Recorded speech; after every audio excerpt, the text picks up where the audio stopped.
We'll guide you through how to fix an Apple Watch screen zoomed in. If you find this useful, then please consider subscribing and liking the video. This problem can be annoying as it makes your watch hard to go and use. So I'll cover a couple different ways you can fix it. The first way will be going and fixing it and also stopping it from happening again. So grab your iPhone and you need to go and find the watch app. You can search for it if you're struggling to find it. You can click My Watch in the bottom left. And then what you want to do is go and scroll down and go and find Accessibility and tap there. At the top, you'll see the option for zoom and you can tap there. And what you want to do is go and switch zoom off. So this will go and zoom out your watch. And as well as that, it's going to go and stop it from happening again. As you can see, it's back to normal.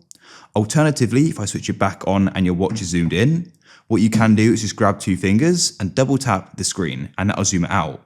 But when you double tap again, it'll go and be zoomed back in. So I prefer just to go and turn the setting off completely. If you found this useful, then please consider subscribing and liking the video.